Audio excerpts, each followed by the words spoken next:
સ્મિતાબેન, સજીભાઈ, તમારું સ્વાગત છે આજની આપણી વાતચીતના પ્રોગ્રામની અંદર. આજે આપણે લુકના બીજા અધ્યાય ઉપર વાત કરીશું, થોડું મનન કરીશું. આપણે ગયા વખતે લુકના પહેલા અધ્યાય પર વાત કરી અને ત્યાં પ્રભુ ઈસુ ખ્રિસ્ત વિશેની અને યોહાન બાપ્તિસ્માની ખાસ કરીને વાત હતી અને ડોક્સોલોજી હતી, આપણે જખારિયાની અને પછી મરિયમની પણ હતી. અને આજે આપણે બીજા અધ્યાયની અંદર પ્રભુ ઈસુના જીવન વિશે થોડું વધારે વાંચીએ છીએ. તો સૌથી પહેલા હું સ્મિતાબેનને વિનંતી કરીશ કે થોડું આપણે લુકના બીજા અધ્યાય વિશે થોડી માહિતી આપે. યસ, સો લુકના બીજા અધ્યાયમાં આપણે જેમ સંદીપભાઈએ કહ્યું એમ જે ભવિષ્યવાણી પૂર્ણ થઈ અને saviour, our great saviour Jesus Christ is born, પ્રભુ ઈસુનો જન્મ થયો. આ પ્રભુ ઈસુનો જન્મ થયો એને આવરી લે છે, એની રાજકીય પરિસ્થિતિને આવરી લે છે લુકનો બીજો અધ્યાય. તે ઉપરાંત અહીંયા જે અદ્ભુત બાબત કહેવાય, જે ટેસ્ટિમોની ઓફ ધ શેફર્ડ, ભરવાડોની ટેસ્ટિમોનીને પણ આ અધ્યાય આવરી લે છે. તે ઉપરાંત આપણે જોઈએ છીએ કે યહૂદી કુળમાં જન્મ, દાઉદના કુળમાં પ્રભુ ઈસુનો જન્મ થયો. 8મા દિવસે એમની સુન્નત કરવામાં આવી, એને પણ બાઇબલ નોંધે છે. અને બે પ્રબોધક જેવી વ્યક્તિઓની, સિમિયોન અને આન્નાની ટેસ્ટિમોની પણ અહીંયા નોંધવામાં આવે છે. કારણ કે જ્યારે પ્રભુ ઈસુને મરિયમ અને જોસફ સિનેગોગમાં લઈ જાય છે, મંદિરમાં લઈ જાય છે, ત્યારે એમને જોઈને સિમિયોન જે વર્ષોથી રાહ જોતો હતો કે આઈ હેવ સીન ઈશ્વરનું મેં તારણ જોયું, અને એ જ પ્રમાણે એના પણ પ્રોફેસી કરે છે. અને આના એને એવું બાઇબલમાં જે લખ્યું છે એ પ્રમાણે 84 વર્ષની વિધવા હતી કે 84 વર્ષની હતી, વી કેન નોટ ક્લેરિફાય, એમાં થોડુંક એ છે, પણ એ ઘણા વર્ષોથી વિધવા હતી. અને ધેન તે પ્રોફેસાય અને they both were like very happy to see. એટલે એમણે બાળ ઈસુને પ્રબોધક, સેવિયર તરીકે, જીસસ ક્રાઇસ્ટ અવર રિડીમર તરીકે એમણે ઓળખી લીધા. એ આ અધ્યાય આવરી લે છે. અને જેવી રીતે આપણે યોહાન 3:16 છે, એવી રીતે લુકની 2 અને 11 કલમ પણ આપણે હંમેશા યાદ રાખીએ છીએ, કે જે આપણે ગુજરાતીમાં કહીએ છીએ કે આપણે સારું આજે દાઉદના શહેરમાં તારનાર જન્મ્યો છે, અને તમે એને એ જે ભરવાડોને કહેવામાં આવી છે. એટલે એ 2:11 પણ એક બહુ જ મહત્વની કલમ છે, આપણને જોવા મળે છે. યસ, સંજયભાઈ, તમે લુકના બીજા અધ્યાય વિશે શું કહેવા માંગો છો? તમને કોઈ પસંદ પડેલી કોઈ વચન હોય જેના પર તમારું ધ્યાન ગયું હોય, એના વિશે થોડી વાત કરશો? ચોક્કસ. મને લુક બીજો અધ્યાયમાં 2 અને 16 કલમ મને ગમી વધારે. લુક 2:11 તો ફેમસ છે જ, પણ લુક 2 અને 16 મને સારી લાગી. તો હું જરાક, મારી પાસે ગુજરાતીમાં નથી, પણ સોરી 2 અને 14, 14 નોટ 16, 2 અને 14. એટલે that column is glory to God in the highest, and on earth peace among those with whom he is pleased. એટલે I really like that column, કારણ કે એમાં આપણી પૃથ્વી માટે શાંતિની માટે જે કલમ એમ કહે છે કે જે એને ઓળખે છે એને એના તરફથી શાંતિ આપવામાં આવશે. એટલે અત્યારના આપણા બધા લોકો શાંતિ માટે દોડાદોડી કરતા હોય છે સવારથી રાત સુધી. એટલે to me it's very important column for me. I like that very much. કે ભાઈ, we have blessing of peace by believing in Jesus, and if Jesus will be pleased, we will get the peace. So that was very important. Right. That in true peace, in my opinion, is by believing in Jesus and following what he wants us to do. Peace, I mean, of course, peace, we think it's no noise, but but that literally it also means no noise, because all the noise from Satan will go away when you have peace of Christ. So to me, that was very important column that I really liked in this chapter. બરાબર છે. Alright. યા પ્રભુ ઈસુ ખ્રિસ્તને prince of piece કહેવામાં આવે છે. એટલે અને ઈશ્વરની piece જે છે એ સર્વ સમજ શક્તિથી બહાર છે. એટલે તમે તકલીફમાં પણ હો તો પણ તમને તમારા હૃદયની અંદર એક એવી શાંતિ રહે છે કે જે તમને સ્થિર રાખે છે મુશ્કેલીઓની અંદર પણ. એટલે પ્રભુ ઈસુ પર વિશ્વાસ કરીને આપણે ચાલીએ છીએ ત્યારે એ પ્રિન્સ ઓફ પીસ છે એ આપણને શાંતિ આપે છે. હું લુકના બીજો અધ્યાય વાંચતો હતો તેમાં મને છેલ્લી 2 કલમો અને લુક બીજો અધ્યાય 51 અને 52ની કલમ પર મારું થોડું ધ્યાન ગયું અને હું વાંચીશ. અંગ્રેજીમાં છે મારી પાસે. અને એ 51માં કહે છે કે then he went down to Nazareth with them. એટલે કે પ્રભુ ઈસુ ખ્રિસ્ત નાઝરેથ એના મા બાપ સાથે જાય છે એન્ડ વોઝ ઓબિડન્ટ ટુ ધેમ. એટલે કે પેરેન્ટ્સ જે છે મા બાપને એ આગ્રાંકિત રહ્યા પ્રભુ ઈસુ ખ્રિસ્ત. But his mother treasured all this things in her heart and Jesus grew in wisdom and stature and in favour with God and man. અહીં જે મારું વસ્તુ ધ્યાનમાં મને જે લાગ્યું અગત્યનું એ કે પ્રભુ ઈસુ ખ્રિસ્ત જે દેવ હતા એમણે પોતે પોતાને દેવ તુલ્ય ન ગણી પણ એમણે પોતાનું દૈવત્વને સ્વર્ગને મૂકી અને એક માણસ તરીકે આ પૃથ્વી ઉપર જન્મ લીધો. અને જેમ એક માણસની જેમ વૃદ્ધિ થાય છે એ રીતે એ માનવીય દેહમાં અને જ્ઞાનની અંદર અનુભવમાં એ વૃદ્ધિ પામ્યા. અને એ ઉપરાંત જેમ આપણે એક વન ઓફ ધ 10 કમાન્ડમેન્ટ્સ છે કે મા બાપનું સન્માન કરો, એમાં જે મા બાપને આપણે આગ્રાંકિત રહેવું જોઈએ એનું પણ પ્રભુ ઈસુએ એક માનવ બાળ તરીકે એક દીકરા તરીકે એનું પાલન કર્યું. અને ઈશ્વરે આ રીતે પોતાને સંપૂર્ણ માનવ તરીકે પ્રસ્થાપિત કર્યા. એવું નથી, ઘણીવાર ઘણા લોકો એવું કહે છે કે એવો સીધો જ અવતાર છે, એવું નથી. આપણો પરમેશ્વર એ 100% હ્યુમન બીઈંગ છે. કે માણસ પ્રભુ ઈસુ ખ્રિસ્તનો જે જન્મ થયો એ સંપૂર્ણ માનવ તરીકે એમણે એ જન્મ લીધો છે, જેથી કરીને એક માનવ તરીકે એમણે પોતે બલિદાન આપ્યું અને આપણા માટે તારણનો માર્ગ તૈયાર કર્યો. એટલે ઘણી બધી વાર બાઇબલની અંદર આપણે નાની નાની કલમો છે કે જે આપણે વાંચીને ભૂલી પણ કદાચ જઈએ છીએ, એટલે બધા ધ્યાન પણ નથી આપતા, પણ એમાં અમુક રહસ્યો હોય છે જે આપણને મનન કરો, બીજી બધી કલમો સાથે સાંકળો ત્યારે આપણને ખબર પડે છે. અને તમે આગળ આપણે આ જો લુકનો બીજો અધ્યાય વાંચો તો એમાં લખેલું છે કે કેવી રીતે પ્રભુ ઈસુ ખ્રિસ્તની સુન્નત માટે લઈ જવામાં જેરુસાલેમમાં. એટલે પ્રભુ ઈસુના જન્મ પછીના થોડા વર્ષોની જે ઘટનાઓ છે એ પણ થોડીક લખાઈ છે. અને પ્રભુ ઈસુ ખ્રિસ્ત 12 વર્ષના હતા ત્યારે ફરી એકવાર એ મા બાપ સાથે યરુસાલેમના મંદિરમાં જાય છે. એ એક ઘટના આપણને મળે છે. પણ ત્યાર પછી પ્રભુ ઈસુના જીવન વિશેની કોઈ માહિતી આપણને બાઇબલમાં લખવામાં નથી આવી, કારણ કે that was life of A human being. પ્રભુ ઈસુ દેવ હોવા છતાં એમણે એક માણસ તરીકેની જીવન જીવ્યું. અને પછી જ્યારે એ 30 વર્ષની ઉંમરે એમણે લગભગ 30 વર્ષની ઉંમરની આસપાસ એમણે જ્યારે પોતે મસીહા છે એટલે કે તારક છે જેની યહૂદી પ્રજા જેની રાહ જોતા હતા એ છે એ પ્રસ્થાપિત કર્યું, ત્યારે એમણે પોતાની મિનિસ્ટ્રી સેવા શરૂ કરી. અને ત્યારથી પ્રભુ ઈસુ ખ્રિસ્તના જીવન વિશેની આપણે બધી માહિતી આપણને મળે છે દરેક સુવાર્તાઓની અંદર. પૌલ દ્વારા અમુક પત્રોમાં બી થોડી વાતો લખવામાં આવી છે. તો આપણે પ્રભુ ઈસુ ખ્રિસ્તના એ મિશન વિશે જાણવા મળે છે. પણ એટલે લુક બીજામાં મારું ખાસ ધ્યાન એમાં ગયું કે પ્રભુ ઈસુ એક માનવ તરીકે જીવન જીવ્યા અને એ આપણને એ આપણા જેવા થઈ ગયા. એક પરમેશ્વર જેણે આખી સૃષ્ટિનું સર્જન કર્યું છે એ એક આપણા જેવા સામાન્ય માણસ હતા. એ અકલ્પનીય છે. અને બીજા કોઈ ધર્મની અંદર એવો કોઈ પરમેશ્વર નથી કે જે માનવ તુલ્ય થઈ ગયો અને માણસ તરીકેનું જીવન જીવ્યું.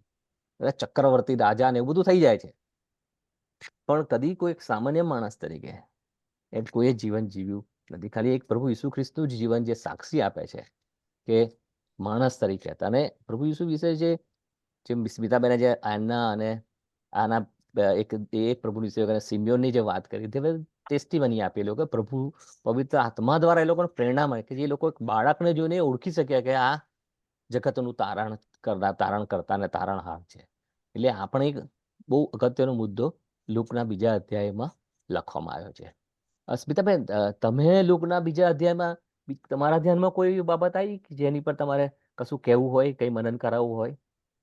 આમ તો ઘણી બધી કલમો છે કે જેની પર આપણે મનન કરી શકીએ અને લાઈક બધી જ લુકની જે પ્રભુ ઈસુની આપણે જન્મ અને બાલ્ય અવસ્થા ને તરુણાવસ્થા સુધીની વાતો છે.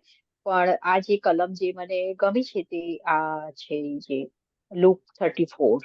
The Simeon blessed them and said to Mary, his mother, Behold, this child is a destined for the fall and the rising of many in Israel, and for a sign which will be spoken against. Yes, a sword will pierce through your own soul, and that the thoughts of many hearts may be revealed. એટલે અહીં જે સિમિયોન જે વાત કે છે કે પ્રભુ ઈસુનો જન્મ એ રાઈઝ એન્ડ ફોલ છે ઇઝરાયલને માટે. બરાબર, આ બાળક જેનો જન્મ છે એટલે લાઈક અને એટલું જ નહીં પણ જે મધર મેરીને તો ખબર છે કે હું લાઈક પ્રભુ ઈસુ કોણ છે, બરાબર, શી નોઝ, પણ તેને કે છે કે તને બી તારી જેમ ઘણાના હાથમાંથી તલવારની જેમ તારો આત્મા વિંધાઈ જશે. કારણ કે જીસસ ક્રાઇસ્ટનું જે રીતે પાછળથી રિજેક્શન થયું એ જો તમે વિચારો તો તમારો આત્મા પણ વિંધાઈ જાય કે. અને એ જ વસ્તુ અહીંયા સિમિયોને પ્રભુ ઈસુના જન્મ વખતે કહી દીધી કે ઘણા માનશે અને ઘણા એને નહીં માને. રાઈઝ એન્ડ ફોલ, તમે ઊંચા ઉછળો અને તમે પડશો, કારણ કે એ એક લિટમસ ટેસ્ટ છે તમે ઈશ્વરની આગળ. જો તમે પ્રભુ ઈસુ, અને એ જેટલું સાચું 2000 વર્ષ પહેલા પ્રભુ ઈસુના જન્મ વખતે હતું એટલું આ સાચું આજે પણ છે. જો તમે પ્રભુ ઈસુને ઈશ્વર તરીકે ઓળખવામાં ફેલ ગયા ધેન તમારે માટે અંધકાર જ છે. રાઈટ, એટલે રાઈટ, એ બહુ યા, જરૂરી છે. અને મધર મેરીને માટે બહુ જ અગત્યનું હતું કારણ કે એમણે પ્રભુ ઈસુને જન્મ આપ્યો, બરાબર. એટલે શી નોઝ એવરીથિંગ. અને જેમ આપણે છેલ્લી કલમમાં બાઇબલમાં જ્યાં કહેવાય કે મેરી વોઝ ટ્રેઝરિંગ ઇન હર હાર્ટ, એટલે એ બધું એના મનમાં એણે રાખી મૂક્યું. ટ્રેઝર એટલે એના એટલી બધી, આપણે કહીએ ને કે બાઇબલમાં એક કલમ છે, ઈશ્વરે મને એકવાર કહ્યું અને મેં 2 વાર સાંભળ્યું. એટલે કે તમે તમારા મનમાં એ વસ્તુ દરેક ઝીણામાં ઝીણી વસ્તુ એ એમના માતા તરીકે એમના હૃદયમાં એ રાખી મૂકતા હતા, કારણ કે જાણતા હતા કે કોનો જન્મ છે એમના પેટે. એટલે she was very much new અને શી વોઝ કીપિંગ એવરીથિંગ. અને એ જયારે પ્રભુ ઈસુનું રિજેક્શન જે જુએ છે વધસ્તંભ પર, ત્યારે માતા તરીકે એમનો આત્મા Crucifixion, you mean, not rejection. Yes, Crucifixion, rejection right? એટલે લોકો તરફ, ક્રુસિફિક્શન અને એ રિજેક્શન જે થયું લોકો દ્વારા, બરાબર. એટલે એ કલમ મને જરા બરાબર, વધારે ગમી, કારણ કે એ રાઈટ, ભવિષ્યવાણી છે અને એ આજે પણ એટલી જ ટ્રુ છે. કારણ કે આપણે જો પ્રભુ ઈસુને ઓળખી નથી શકતા તો આપણે ક્યાં જઈ રહ્યા છીએ? અંધકાર તરફ જઈ રહ્યા છીએ. એ રાઈટ, બહુ રાઈટ. સાચી વસ્તુ છે. અને આ એક સંજયભાઈ, બાબત છે કે હા, સંજયભાઈ, મને એક પ્રશ્ન થયો કે જે સ્મિતાબેને જે વચન જે વાંચ્યું એમાં એમ કીધું છે કે ઇઝરાયલની ચડતી અને પડતીનું કારણ થશે, ખાસ કરીને પડતીનું કારણ થશે. તો એના વિશે થોડું કહેશો કે શું થયું કે ઇઝરાયલની વચ્ચે આજે લોકો કહે છે કે હમણાં જે હમાસ સાથે યુદ્ધ ચાલી રહ્યું છે અને આ બધી જે ઘટનાઓ ઘટી રહી છે તે શું સૂચવે છે? શું આમાં પ્રભુ ઈસુ ખ્રિસ્ત જે બધી લોકો ઇઝરાયલના લોકો તો યહૂદી પ્રજા માનતી નથી, તો એ ચડત અને ઉતરના ક્રમ વિશે થોડું કહેશો? એટલે મને બહુ ખબર નથી એટલે ચડતી, એટલે ગોઈંગ ઇનટુ ધેટ, એ જમાનાની વાત કરે તો એમાં ઈસુ ખ્રિસ્ત આવ્યા ને ઇઝરાયલી લોકોએ, એટલે અમુક લોકોએ સ્વીકાર્યા એમને, પણ મોટા ભાગે નથી સ્વીકાર્યા. એટલે પછી ઇઝરાયલની પડતી થઈ અને રોમન એમ્પાયર આવ્યું અને પછી આખું ઇઝરાયલી લોકોને વિખેરી કાઢ્યા. એટલે પછી એમની ઘણી પડતી થઈ ઇઝરાયલની. ઇઝરાયલ પ્રજા છે એ વિખરાઈ ગઈ તે પછી ત્યારથી, અને એ વિખરી રહી છે હમણાં જયારે 1960s કે જયારે ઇઝરાયલ ફરીથી સ્થાપવામાં આવ્યું, political Israel, which I believe we call it. પણ એની તો એટલે પડતી ઇઝરાયલની ઘણી થઈ એના પછી. અને પછી એનું એટલે હિસ્ટ્રી તો મને બહુ ખબર નથી, પણ આપણે એમ કહી શકીએ કે ઇમિડિયેટ આફ્ટર ધ જીસસ ઇઝરાયલની પડતી સખત થઈ અને આખું ડિસ્ટ્રોય થઈ ગયું. એનું ટેમ્પલ ડિસ્ટ્રોય કરી કાઢ્યું રોમન એમ્પાયરે, અને આખું નગરને બી ડિસ્ટ્રોય કરી કાઢ્યું. એટલે it was a big downfall for Israel. Right, And તમે we can say that was. Right. એટલે ગયા આપણે લુક 1ના અધ્યાય પર જ્યારે યોહાન બાપ્તિસ્મા વિશે વાત કરતા ત્યારે આપણે જોયું હતું કે મંદિર જે હતું એ યોહાન બાપ્તિસ્માએ એને આખું પરમેશ્વરે યોહાન બાપ્તિસ્મા કરનાર દ્વારા મંદિરને રિપ્લેસ કરી નથી. નાખ્યું અને અરણ્યમાં લઈ ગયા કે કોઈ બી જગ્યાએ જતું રહ્યું કે જ્યાં બાપ્તિસ્મા આપી શકાય છે, કે જ્યાં માણસ પોતાનો પસ્તાવો કરે છે અને પરમેશ્વરની કૃપા સ્વીકારે છે અને એમાં પોતાનું જીવન જીવવાનું નક્કી કરે છે. એટલે મંદિરનું મહત્વ ત્યારથી તૂટી ગયું અને પછી ઈસવીસન 70 ની અંદર લગભગ કે મંદિરનું ટોટલ નાશ થઈ ગયો. એટલે ઇઝરાયલનું જે ઓફિશિયલ જે મંદિર હતું અથવા તમે જે બી વચનનું ઇઝરાયલ ગણો એ જતું રહ્યું. પણ સંજયભાઈ તમે પેલો સરસ શબ્દ વાપર્યો કે નવું ઇઝરાયલ જે આ 20મી સદીમાં સ્થાપના થઈ, લગભગ 1948માં એના આસપાસમાં એનું ઇઝરાયલની સ્થાપના થઈ. તો એને તમે પોલિટિકલ ઇઝરાયલ શબ્દ વાપર્યો, તો એના વિશે થોડુંક કહેશો કે તમે કેમ એને પોલિટિકલ ઇઝરાયલ કીધું અને ઓરિજિનલ ઇઝરાયલ વિશે તમે શું તફાવત કહો છો? એટલે ઇઝરાયલ ઇઝ એટલે તફાત મારી દ્રષ્ટિએ કે it was political in the sense કે ભાઈ આમ જોવા જઈએ તો કે ભાઈ it was all political decision to put Israel on the map, partly because આપણે Christian, mostly it was back then Christian nations. And I think because Hitler was also sort of, well, it was a Christian and then committed atrocities against Jewish people in that sense. So all the rest of the Christians kind of felt obliged to do something. So to me, it was more like a kind of like a kindness. Kabhi chalo tamne bhi will settle you. So it wasn't like so I mean, yes, you can say a lot of Israelis were settled there, but Israel has been already gone long time ago when everybody were scattered, right? And also I feel that Israel, well, in the context of Jesus, is a little different than not. I mean, we can kind of say that, I mean, all the Israelis that now have a mostly political Israel, and then they are trying to sort of follow the, their old law with, but completely missing the point still, I feel, and remain as a political. So I kind of feel is a political Israel. Then true Israel. True Israel will only come when God will come and re-establish them. Right, in A sense કે સાચો Israel છે એટલે એ ઈશ્વર જે કહે છે કે જે ઈશ્વરના વચનો એની આજ્ઞાઓ પાડે છે એ ઇઝરાયલ છે. અને એ જે ઈશ્વરના વચનો અને આજ્ઞાઓ પાડનાર જે ઇઝરાયલ છે એણે પ્રભુ ઈસુનો સ્વીકાર કરી લીધો અને ધે બીકમ ક્રિશ્ચિયન. એટલે જે પ્રભુ ઈસુ ખ્રિસ્તને માને છે they are kind of true Israel ઈશ્વરની દ્રષ્ટિમાં. કારણ કે એ જ છે જે પસંદ કરેલી પ્રજા છે, કે જે પસંદ કરેલી પ્રજા છે એટલે જ એ લોકો પ્રભુ ઈસુ ખ્રિસ્ત પર વિશ્વાસ કર્યો. જો પસંદ કરેલા ના હોત, તમે કોઈ બી વ્યક્તિ જો પસંદ કરેલી ના હોય, એટલે કે પ્રભુ પવિત્ર આત્મા તમને દોરે જ નહીં, તો તમે પ્રભુ ઈસુ પાસે આવવાના જ નથી. તમે દેવની પસંદ કરેલી પ્રજા બની જ શકવાના નથી. અને પ્રભુ ઈસુ ખ્રિસ્ત દ્વારા જ તમે પસંદ કરેલી પ્રજા ઇઝરાયલ બની શકો છો. અને એટલા માટે જે અત્યારનું ઇઝરાયલ જે છે, જેનું 20મી સદીમાં જેનું સ્થાપના થાય, it's more of a political, જે તમે કીધું એ પ્રમાણે. અને એ બીજા વિશ્વયુદ્ધની અંદર આરબના લોકોએ હિટલરના પક્ષે લડ્યા, જ્યારે બ્રિટિશર્સ અને બીજા બધા જે હતા એ સામેના પક્ષમાં હતા, કે જે વિજેતા થયા. એટલે અલ્ટિમેટલી કદાચ એવું કહેવાય છે કે બ્રિટિશરોએ કીધું કે ચાલો તારા યહૂદીઓને આપી દઈએ, will kind of punishment to the Arab Nations. એટલે દે એસ્ટાબ્લિશ ધ ઇઝરાયલ સ્ટેટ. અને એ રીતે એ લોકો આમ માંગતા હતા તો ચાલો આપી દઈએ. So probably that may be the thing. I may be wrong, but generally that's some people say there may be some other stories, but that is this kind of story is there કે ભાઈ kind of punishment એ લોકોને આપી દીધું. અને એટલા માટે જ 2 state nation શું થયું, ત્યારે પછી છેલ્લી વખતે બ્રિટિશરે તો કહી દીધું કે બસ મેં આ થઈ ગયું ને આ થઈ ગયું એમ કે બંધ કરીને વીટો વાળીને મૂકી દીધું અને ઇઝરાયલનું સ્ટેટ બની ગયું ત્યાં આગળ.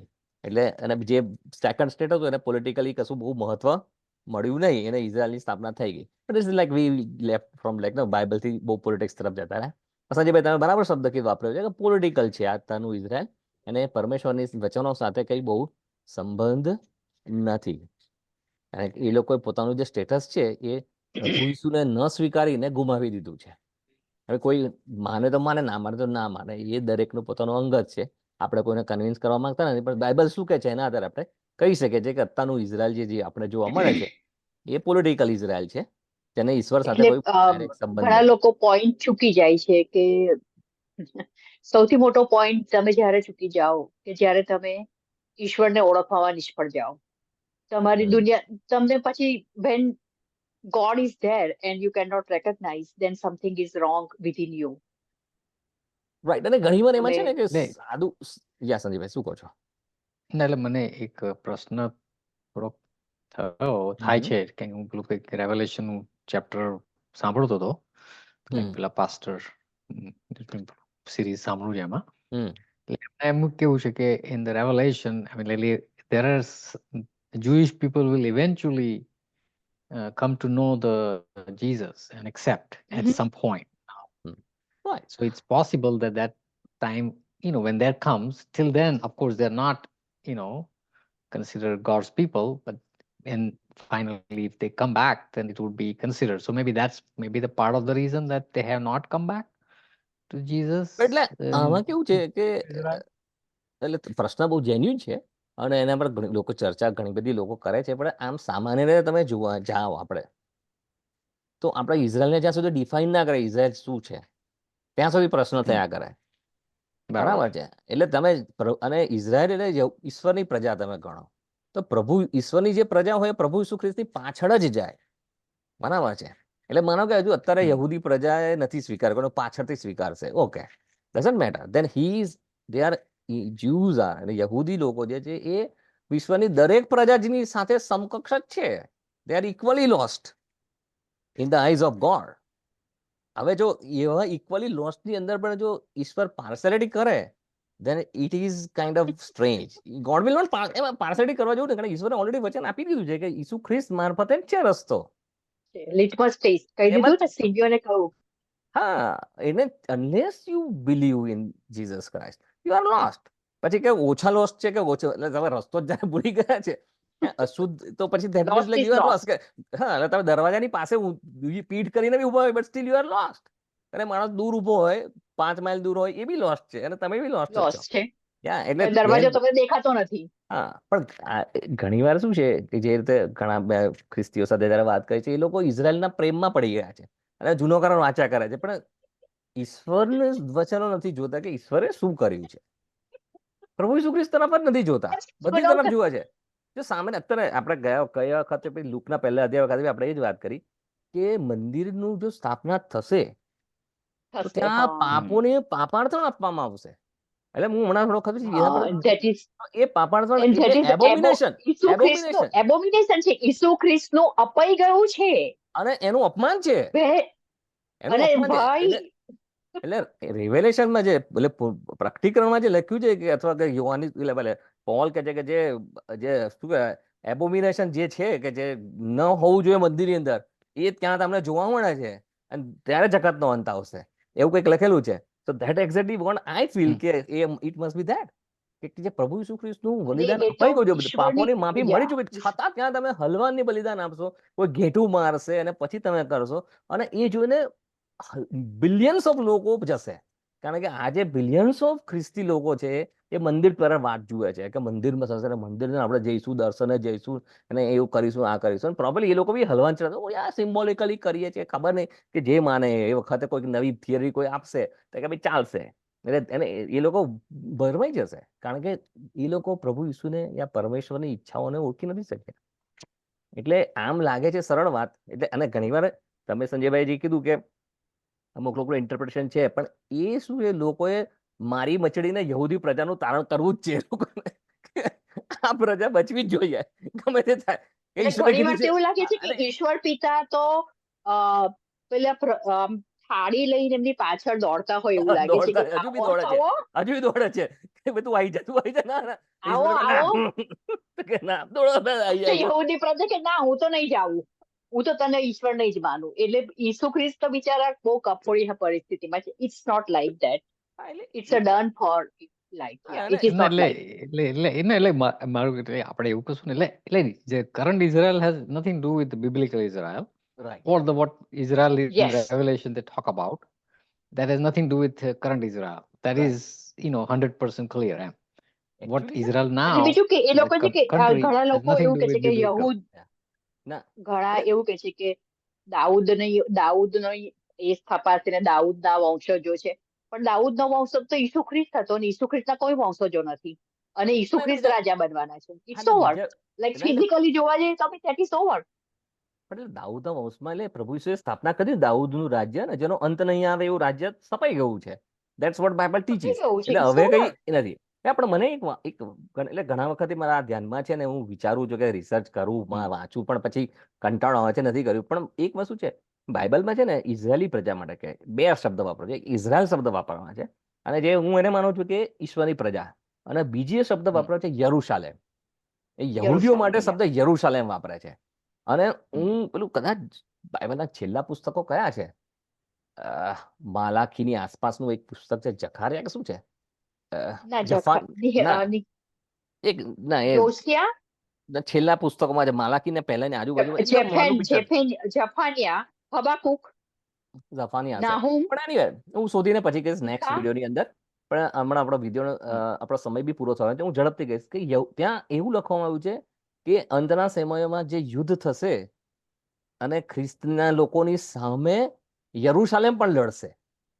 અને પછી કોમેન્ટેટર્સ છે ને એ લોકો એની પર ટ્વિસ્ટ આપે છે અને એવું કહે છે કે ના, એ યહૂદી પ્રજા એ પછી ખ્રિસ્તના લોકોની સાથે જ મળીને જ એના વિરોધીઓ સાથે લડશે, એમ કરીને યરુશાલેમ બચાવી લે છે. પણ મને એવું લાગે છે કે ઈશ્વરે બે શબ્દો વાપર્યા છે, એક ઇઝરાયલ અને એક યરુશાલેમ. એટલે જે યરુશાલેમના લોકો જે છે તે એ લોકોને હંમેશા અફસોસ કે હે યરુશાલેમની દીકરીઓ તમને અફસોસ. પ્રભુ ઈસુ ખ્રિસ્તને જેમ વિયા દેલા રોસા પર કહે છે, એટલે પેલા ક્રૂસના માર્ગ ઉપર પ્રભુ ઈસુ પેલી યહૂદી યરુશાલેમની દીકરીઓને કહે છે. એટલે probably that points to the યહૂદી પ્રજા કે જે પરમેશ્વરથી દૂર જતી રહે છે. એટલે થોડું રિસર્ચ કરવાની જરૂર છે. કોઈ શ્રોતા અથવા કોઈને રસ પડે તો એની પર કે યરુશાલેમ શબ્દ ક્યાં વપરાયો છે ઇઝરાયેલી પ્રજા માટે અને ઇઝરાયલ શબ્દ ક્યાં વપરાયો છે, અને એના પરથી આપણે શોધી શકીએ કે જે Jerusalem I think they are like negative વધારે છે, અને એટલે પરમેશ્વર એ લોકો માટે ખાસ શબ્દ યરુશાલેમ વાપર્યો છે, અને એ જે યરુશાલેમ અને એ યહૂદી પ્રજાની સાથે સંકળાયેલી છે. એનીવે, અત્યારે આપણો સમય બરાબર પૂરો થવા આવ્યો છે. આપણે ખાસી વાતો કરી અને લૂકના બીજા અધ્યાય વિશે આપણે ઘણું બધું સમજ્યા. પ્રભુ ઈસુ ખ્રિસ્તના માનવ જીવન વિશે, એમનું તારણહાર તરીકે જે સાક્ષી આપી સિમિયોન અને એનાહે, અને મરિયમે જે પ્રભુ ઈસુ ખ્રિસ્તના જીવન વિશે જેનો જન્મથી લઈને નાના ઇન્ફન્ટથી લઈને પછી જે બી ઘટનાઓ ઘટી એમના હૃદયમાં એમણે રાખી, અને ચોક્કસપણે બીજા શિષ્યોને બી જ્યારે એ લોકો પૂછ્યું ત્યારે પ્રભુ ઈસુની વિશે એમણે એ વાતો મરિયમે કીધી જ હશે, પણ ધોઝ વેર હ્યુમન જીવન હતું, એટલે માનવ જીવન હતું, એટલે એના વિશે બાઇબલમાં રેકોર્ડ કરવામાં આવ્યું નથી. પણ જે પ્રભુ ઈસુ ખ્રિસ્ત મસીહા તરીકેની, ક્રાઇસ્ટ તરીકે જે મિનિસ્ટ્રી છે એના વિશે આપણને બધી વધુ માહિતી આપવામાં આવી છે. અંતમાં કશું શેર કરવું હોય તો સ્મિતાબેન, સંજયભાઈ? નહીં? ઓકે, તો ઓકે, યસ સંજયભાઈ, શું કહેવું છે તમારે?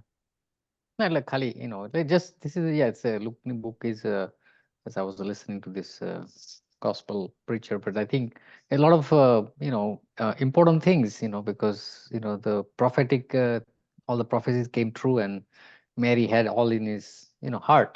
એટલે એ બધું આપણે જાણીએ તો આપણને સારું લાગે છે કે એ બધું it makes sense. એટલે it is kind of very strange that Mary was already told and everything, she can actually see that coming true as yes, Jesus grew. yeah, It's amazing. એટલે તમે તમારી વાત બિલકુલ સાચી છે કે મરિયમના પર્સપેક્ટિવથી તમે જુઓ તો કે એ જાણે છે કે આ પરમેશ્વર છે. પરમેશ્વર છે. How is going to come અઘરું true, પડી but જાય. તમે ધમકાવો છોકરાને કે ધમકાવો, it is strange, it is practical problem છે. એને ઈસુ ખ્રિસ્ત આના લુકના બીજા અધ્યાયમાં જોયે છે કે ઈસુ ખ્રિસ્ત ત્યાં યરુશાલેમ મરે છે અને મા બાપ ચિંતામાં પડી જાય છે, અહીં ખખડાવે છે બે જણ કે ભાઈ તું આવું શું કરે છે. એટલે it becomes difficult. Well, I can understand. જોસફને બી ખબર હતી અને મરિયમને બી ખબર હતી, પણ after all they are parents, so like they have to like say hey what are you doing. પણ એનીવે, સરસ મુદ્દો તમે લાયા. સમય પૂરો થયો છે. હવે આવતી વખત આપણે ફરી આના પર કે લુકના ત્રીજા અધ્યાય પર મનન કરીશું અને આગળ વાત કરીશું. તમારો ફરી એકવાર આભાર માનું છું સ્મિતાબેન, સંજયભાઈ. ફરી મળે ત્યાં સુધી ઈશ્વર તમારી સાથે રહે. અને શ્રોતાઓને વિનંતી, જો વિડીયો ગમ્યો હોય તો શેર કરો અને લાઈક કરો, સબસ્ક્રાઇબ કરો. Thank you very much. God bless you. God bless you.